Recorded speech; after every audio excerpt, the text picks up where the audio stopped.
wabarakatuh. Baiklah, saya di sini akan menyampaikan judul kita yang kelima, Al-Lughah Muktasibah atau pemerolehan bahasa. Dari sini saya sudah merangkum ada 5 jurnal yang akan saya bacakan setelah ini. Jurnal yang pertama, pemerolehan bahasa pertama pada anak usia dini, oleh Indah Permatasari, Suwardi, Syahrul, dan Yasnur Asri. Mereka berpendapat bahwa berdasarkan hasil penelitian tersebut dapat disimpulkan bahwa pemerolehan bahasa adalah proses-proses yang berlaku di dalam otak anak ketika memperoleh bahasa ibunya. Pemerolehan bahasa pertama terjadi di kehidupan awal seorang anak. Pemerolehan bahasa pertama seorang anak sangat dipengaruhi oleh lingkungan keluarga di sekitar anak dalam hal nilai-nilai sosial budaya yang teranut pada bahasa yang akan terinternalisasi pada bawah sadar manusia. Kemudian seiring berjalannya waktu dan pertumbuhan si anak, maka anak akan memperoleh bahasa selain bahasa yang diajarkan ibunya, baik bahasa kedua, ketiga, ataupun seterusnya, tergantung dengan lingkungan sosial dan tingkat kognitif yang dimiliki oleh anak melalui proses pembelajaran. Bahasa pertama berkenaan dengan pemrolehan bahasa, sedangkan bahasa kedua berkenaan tentang pembelajaran bahasa. Dari hasil pengamatan dapat disimpulkan bahwa pembelajaran bahasa pertama anak usia 1 tahun dari aspek perkembangan morfologi pada anak bernama Zainah Falisa Umaira sangat baik. Subjek penelitian sudah menguasai huruf vokal A, I, U, E, O pada usia 1 tahun. Anak ini telah memiliki perkembangan bahasa yang sangat baik. Ia mampu menguasai kata-kata yang berada di sekitarnya. Subjek penelitian juga sudah mampu mengujarkan beberapa kata benda, kata kerja, dan kata sifat. Untuk jurnal yang kedua,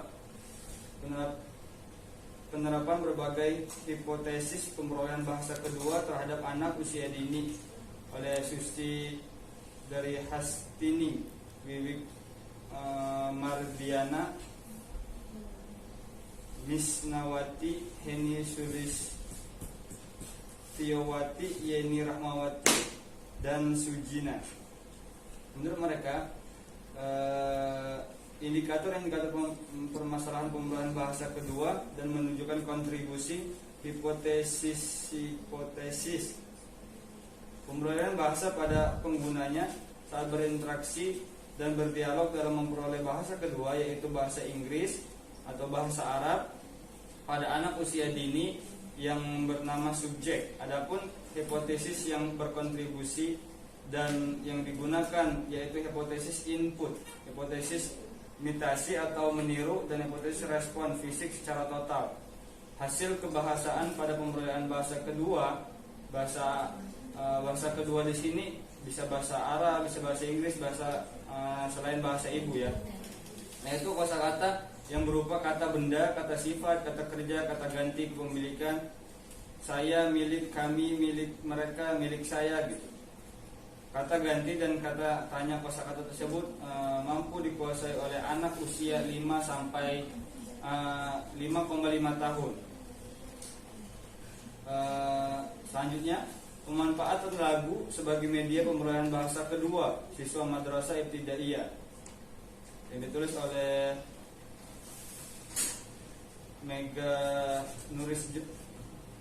Mega Solihatul Fitri. Pemanfaatan lagu sebagai media pemerolehan bahasa untuk siswa, ini khususnya di MI Unggulan Nuris, difokuskan bagi siswa yang bahasa pertamanya bahasa Madura atau bahasa Jawa atau bahasa Palembang bisa ya. Itu menentukan lagu yang sudah banyak dikenal oleh siswa, seperti lagu-lagu Indonesia gitu kan. Kalau emang mau dikenalkan dengan bahasa Arab bisa lagu yang berbahasa Arab. Kalau mau dikenalkan dengan lagu bahasa Inggris bisa didengarkan lagu-lagu berbahasa Inggris. Selanjutnya pembelajaran bahasa asing sebagai bahasa kedua, kajian pembelajaran bahasa Arab dalam kajian bahasa Arab. Pakar bahasa berbeda pandangan dalam membedakan antara bahasa kedua, second language, dan bahasa asing, foreign language. Ada yang membedakan antara keduanya, dan ada yang berpendapat bahwa kedua istilah tersebut tidak memiliki perbedaan. Perbedaan kedua istilah tersebut dapat dilihat dari lingkungan bahasa. Bahasa kedua diperoleh dari lingkungan penutur bahasa itu sendiri, seperti orang Indonesia memperoleh bahasa Arab dari penutur Arab di salah satu negara Arab. Sedangkan pembelajaran bahasa asing dari penutur Arab di luar negara Arab seperti Indonesia memperoleh bahasa Arab di Perancis dan lain-lain. Perbedaan proses pembelajaran bahasa pertama dan kedua dapat dilihat dari karakteristik masing-masing. Di antara perbedaan yang paling menonjol dapat dilihat bahwa bahasa pertama bersifat alami atau natural, sedangkan bahasa kedua bersifat terstruktur dan terbimbing. Tahapan pembelajaran bahasa kedua melalui 5 tahapan, di antaranya preproduksi, produksi awal, bicara awal, fasih, menengah, dan mahir. Teori pembelajaran bahasa kedua terdiri dari teori behaviorisme, teori innatedness,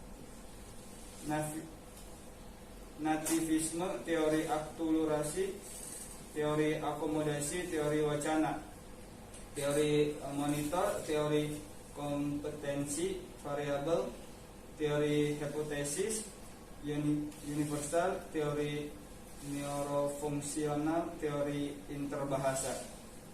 Yang terakhir, menumbuhkan budaya berbahasa Arab dengan bidah Arabia di pondok pesantren. Evaluasi dan pembenahan terhadap pembelajaran bahasa Arab merupakan suatu keharusan yang harus dilakukan secara kontinu, baik dari manajemen, kurikulum, ataupun prosesnya. Karena tanpa melalui rekonstruksi terhadap pembelajaran bahasa Arab, pengetahuan bahasa Arab yang mempengaruhi pengetahuan keislaman para pelajar akan semakin mengkhawatirkan ke depannya. Maka salah satu upaya dalam rekonstruksi tersebut adalah dengan menciptakan lingkungan berbahasa atau bi'ah Arabia dengan cara merekayasa lingkungan pembelajaran menjadi lebih efektif dan inovatif untuk mencapai kemahiran berbahasa Arab tersebut. Pembelajaran bahasa yang hanya terfokus pada teori linguistik akan mengakibatkan pembelajaran menjadi pasif dan tidak up to date.